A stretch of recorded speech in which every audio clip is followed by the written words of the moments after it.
Ladies and gentlemen, what is good, y'all? It's the Chillmeister, J. Christian Gary, here with another Focus Fights audio interview. And as catch wrestling has always been a base for fight sports, most people seem to forget that. But the War Master Josh Barnett, clearly over the last 5 years, has not. And he has brought one of the best shooters to come out of the Great White North, and I ain't talking about basketball or archery, so to speak, to compete among the world's best. This man I'm talking about happens to weigh in at 150 pounds, hails from Minneapolis, Minnesota, USA, by way of London, Ontario, Canada, and will be facing UFC, Rizin Fighting Federation, and Pro Wrestling Noah veteran Yuta Okasasaki at Josh Barnett's Bloodsport on April 17th at the Horseshoe Casino in Las Vegas.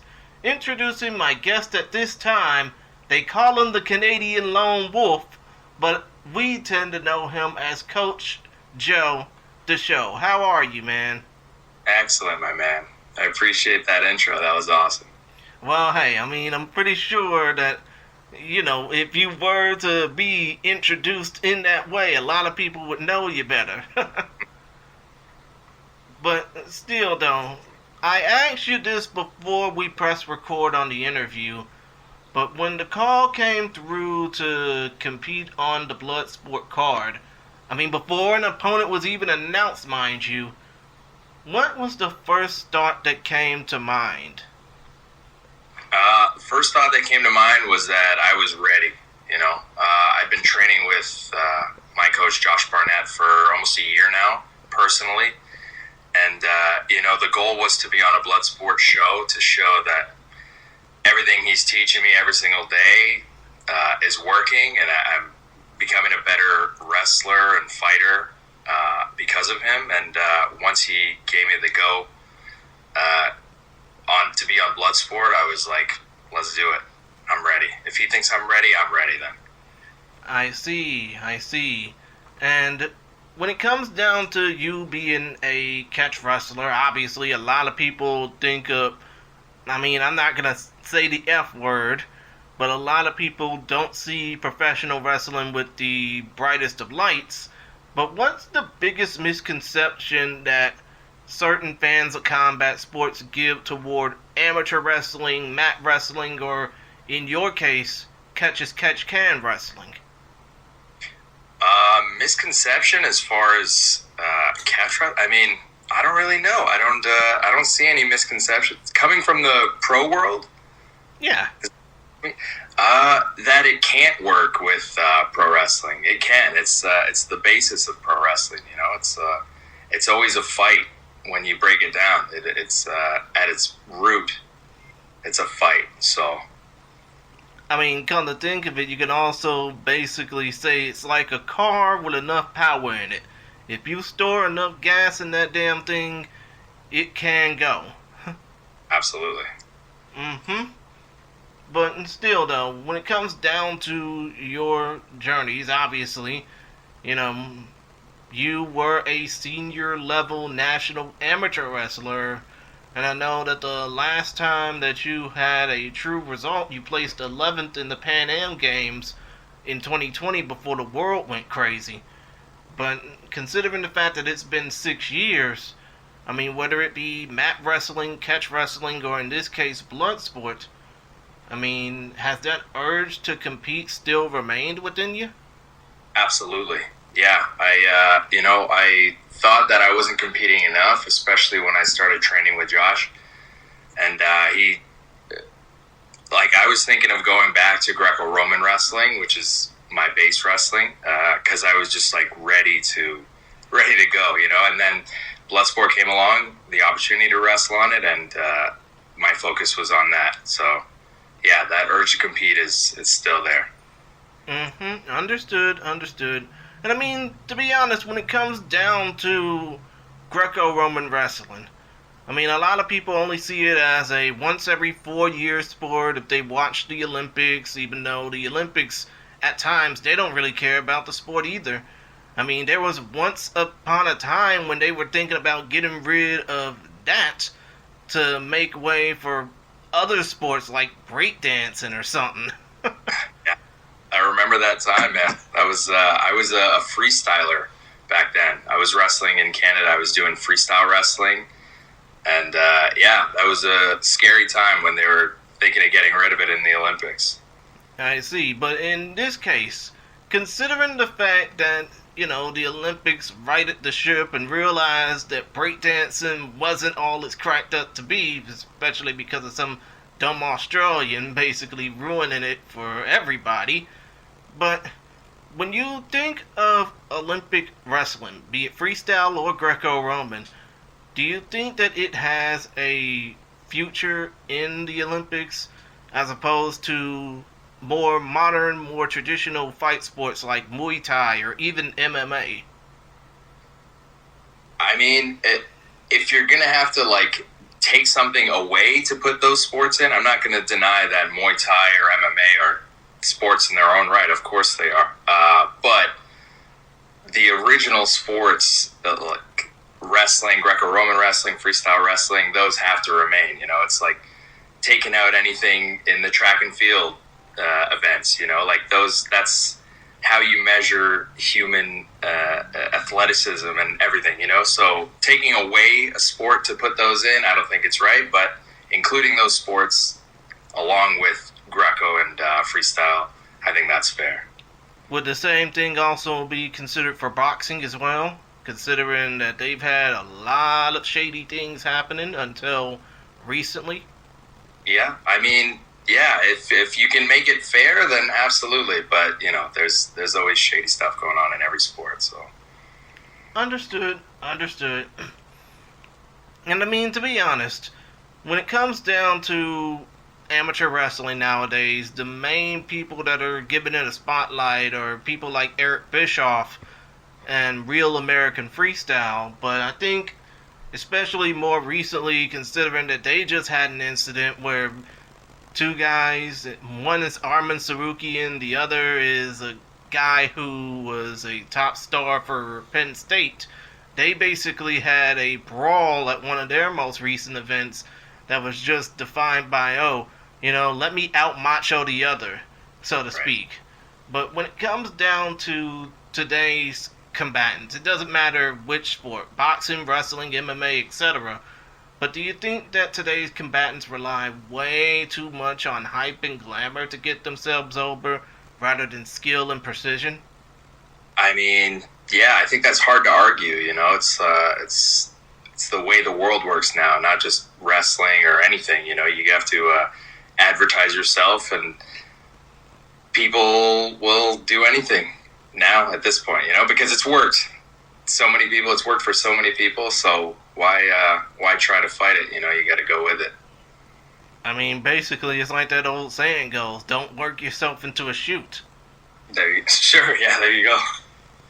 I mean, but in this case, amateur wrestling, even when it comes down to some of its stars, like Gable Steveson, who, Lord knows, he has his own problems. But even people like a Gable Steveson or a Kyle Snyder who've had their problems off the mat, they still manage to give at least this sport, amateur wrestling, at least a little bit of decency as to not have an overinflated ego, so to speak. Mm-hmm. Yeah, I can see that. It's hard to fake amateur wrestling. That doesn't, it doesn't really translate well. Every real amateur wrestling fan will see right through it. So you got to bring it to the mat no matter what you're doing off of it. And come to think of it, do you think that in the case of catch wrestling, that it should be given a bigger platform as opposed to, because I did mention Real American Freestyle. It's basically freestyle and Greco-Roman wrestling on a mat, treated like a damn rock concert. But do you think that catch wrestling, especially considering the fact that there are world championships for it, can get a possible, boost in credibility? Yeah, absolutely. Credibility, I think it's always there. It's as real as it gets. But marketing and like exposure, I think there's always room for it. But it starts small, you know. It's catch wrestling turned into American folk style wrestling, and that's huge, obviously, you know. So yeah, I would say it takes time, but it'll have its moment for sure. It's only getting bigger. Oh yeah, of course. And I mean, if anything, Billy Robinson and Carl Gotch basically made the sport, at least more realistic compared to, pro wrestling. I'm not trying to say it's fake, but still though, there's like realness when it comes down to catch wrestling. You actually feel like you hurt when it comes down to taking those tosses and stuff. Absolutely. I mean, I think that a boost in credibility for catch wrestling would definitely mean a lot in the world of combat sports, especially, as basis for MMA and even jiu-jitsu. For sure.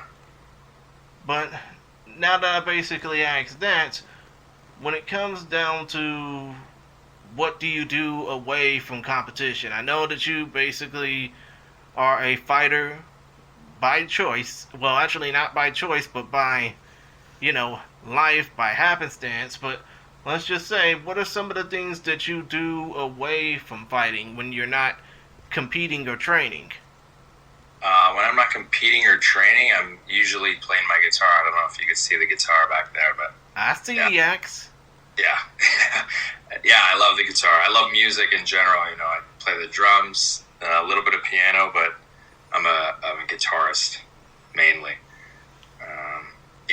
I like learning stuff. Like I'm studying Japanese and Portuguese. I'm like learning languages. I just like gaining knowledge or like getting better in every aspect of my life as consistently as I can.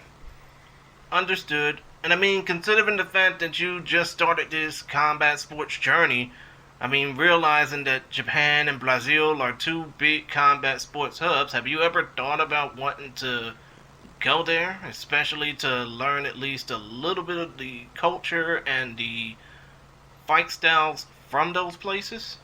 I mean, I've actually been to both of those places. I was in Rio in 2016 as an Olympic training partner. Oh. For the 2016 Olympics. Right. And, I've been to Japan for like the past 3 years. I've been there maybe like 2 months total. So last year or the year before, I was in Japan for a month and a half training MMA with the Yamamoto Sports Academy.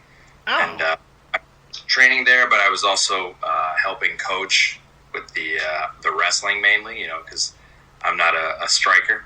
But the wrestling I have down, especially catering towards MMA fighters. So, yeah, I've been there, and I love everything about, especially Japan, the MMA scene, and just martial arts in general over there. The attitude towards it's exactly the way I think about it.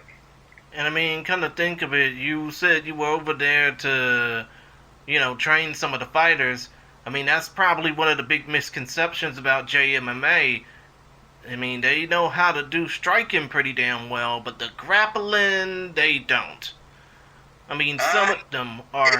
It's hit and miss, It's, I'd say they still do know how to do grappling and striking. It's, but I mean, the U.S.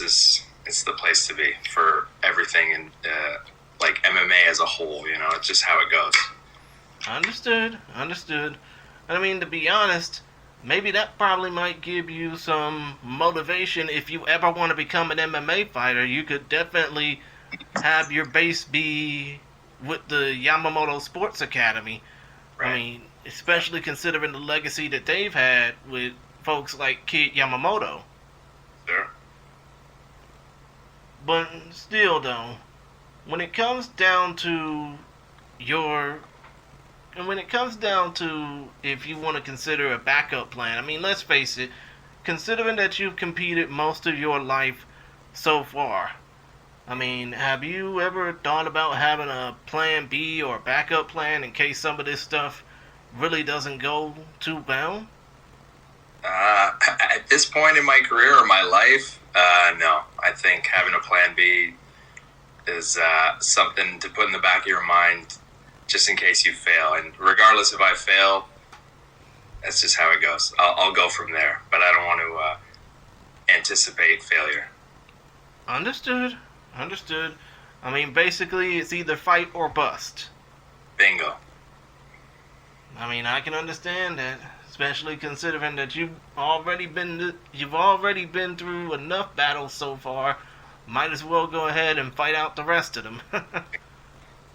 But still, though, when it comes down to your upcoming opponent, and that would be Yuta Oka Sasaki. He normally goes by, that middle name, Oka, Ulka, but still, though, from what you've probably known of him or seen of him, if you've studied tape, I mean, what are your overall thoughts about Oka? I mean, from what I've seen, he used to be a lot small. I think he was fighting at 125. He's a UFC and a Ryzen vet. He's beat some of the best guys in the world. I mean, I was just watching his fight against Manel Kopp, and he got the win over him. And he's still a high-level MMA fighter in the UFC. Yeah, I respect him. I see what he can do, and but this is different. He's been in Noah for the past 2 years now, and yeah, I think I have the advantage in the Greco-Roman. My background with that, and I've been in MMA, like the world, training it. I haven't had any fights, but it's different. I have the catch wrestling advantage, absolutely, training with Josh. And yeah, I'm just ready to take it to him. I see. Now, come to think of it, you're going to be competing in Las Vegas probably for the first time, if I'm not mistaken. Maybe the first time in the U.S. as opposed to your wrestling days. But, well, amateur wrestling days. But still, though, when it comes down to competing on even a smaller stage of a big stage, I mean, obviously, WrestleMania week is that small stage to a big stage, but have you been adequately preparing for, just the chaos and just the excitement of what WrestleMania week will bring? Because I know this is like your first time doing something as big as this, other than training for the Olympics. Mm-hmm.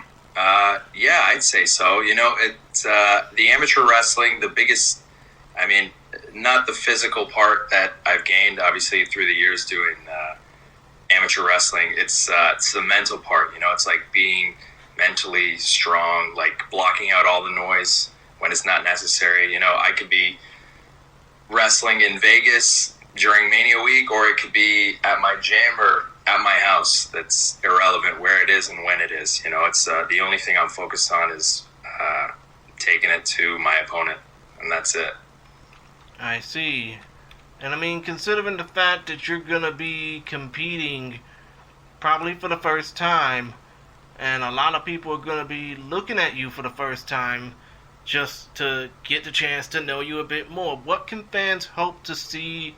I mean, let's just face it, you've only been at this for like 8 or 9 matches, but what can fans hope to see from you when you step onto that mat to face off against Yuta Oka Sasaki? Tenacity, I might be green in that sense as far as pro wrestling or these types of matches, but I don't back down, and I'm not using that as an excuse. Experience level, it's irrelevant.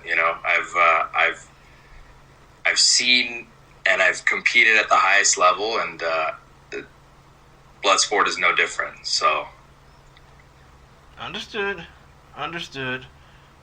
And when it comes down to facing off against Oka, let's just say if his team is probably listening to this interview right now trying to decipher what two gaijins, of which I talked to the man before, and that was back when he was still fighting, but still though, when it comes down to Yuta or Oka, let's just say if he were to actually listen to this interview, even though y'all's battle is about 2 weeks away, what would be the main thing that you would say to him if given the opportunity to tell him, hey, don't take me lightly, be prepared for me? I mean, that's exactly it. It's, again, I might be green in the pro wrestling world, but I'm not inexperienced in combat or taking it to, like, not slowing down. I'm not intimidated by anybody or anything. And like I said, it's irrelevant. My experience level is irrelevant. He better be ready to go flying, because I'm ready to launch him. I mean, if anything, there's gonna be no ropes to basically prevent him from being launched. Exactly. I mean, you could probably toss his ass and clear into the third row. That's the plan. But still, though, before I close this interview out, I at least got a couple more questions to get off my chest. First of all, when it comes down to, potential nicknames, let's just say if you were to become a fighter and they would have asked you what would your nickname would be. I mean, I already said your nickname was the Canadian Lone Wolf, even though it's not official. But right. Let's just say if you were given the opportunity to be given a nickname, what would it be and why? Jeez, man, I'm kind of boring. I don't really think I should give myself a nickname, if I'm being honest. That Canadian Lone Wolf was given to me by Jason Bryant, who's another amateur wrestling journalist. When I moved to Minnesota to train Greco full time, I was the only Canadian in Minnesota training Greco, so that's why he called me that. So yeah, I hate to be boring, but I don't think I should give myself a nickname. I don't think it really works. You know what? I'm just basically realizing nicknames are earned, not given. Mm-hmm. Especially for what you do in that ring or on that mat. Right. Your actions in the ring or mat speak for themselves. So, again, they are earned, not given. Another thing is you saying you train out of Minnesota. I mean, I'm just basically trying to ask, have you been trying to get any pointers from the University of Minnesota or even from some of the top fight gyms in the area? I mean, that's when I was living in Minnesota, that's where I was training. I was training with the University of Minnesota. And our Greco team was the Minnesota Storm. So I was training with those guys every single day.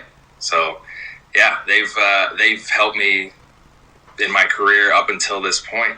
I went from Minnesota to California less than a year ago. So again, their influence is still active. And you know what? Another question. I mean, I think that pertains to the question that Batu Swole gave me on Twitter X. He was just basically asking about your time with Minnesota Storm, but what is this about Soccer Man and Ball Boy? Soccer Man and Ball Boy. That's just the nickname. So in the Storm wrestling room, we'd always warm up with soccer.